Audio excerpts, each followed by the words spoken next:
အခုကမန်းတက်ထဲမှာလေအေးကြီးဘွာလေးနဲ့လေအဲ့ဘသူလေးတွေဟောသဘောကျတယ်ဟောတော့ဒီနေ့တအားလာတာပဲဒီကအောင်မြတ်ဆန်ကြီးကပန်းဝဲလက်ကိုမလွတ်တမ်းကိုကင်ထားမှာကိုကြည့်ရတဲ့တရားလုံးကိုရအမက်ကရမဲ့ပြစ်နေတာ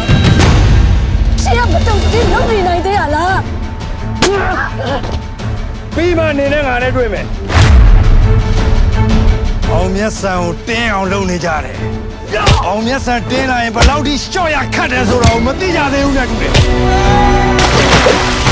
မြစ်တာထားမဲ့ကြံတိုင်းဒီအဲ့ဒီအပြုတ်မှုတွေကငါ့ကိုပြန်တင်းလာစေတယ်နော်လိုက်ရိုက်လိုက်ငါကောက်ပါတော့အရှင်လောင်းလာဝဲတာမရောင်းနိုင်ဘူးငါသားရောင်းကုန်ပစ္စည်းမဟုတ်ဘူးနေပြန်တော့ဒီနေဟာမှာဘယ်တော့မှအိပ်ပြန်မစဘူးဒီရုံမောင်ကတည်းကဒီရစခတ်တည်းဘယ်တော့မှမေ့အောင်ဒီတိုင်းပဲထားတယ်ဟေးနာရီရှင်မြူပြီးလို့အသေးလိုက်ခုံပြီးသောကျွဲမိသားကြီးငါအလိုမဖြစ်မြောက်လို့တော့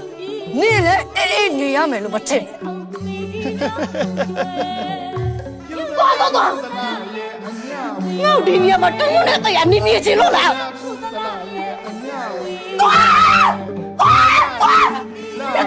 ဘာဝနာတရားတွေဘယ်လိုရှင်ပြူလူသွားတဲ့ကောင်အောင်မြတ်ဆန်ရန်လူပဲဒီဟူဟာငါအခုချိန်မှာရှင်ပြူပေးချင်တာပဲသိတယ်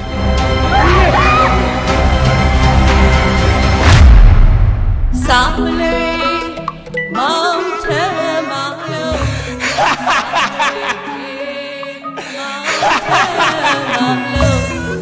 စာမလေးမောင်ထဲမှာ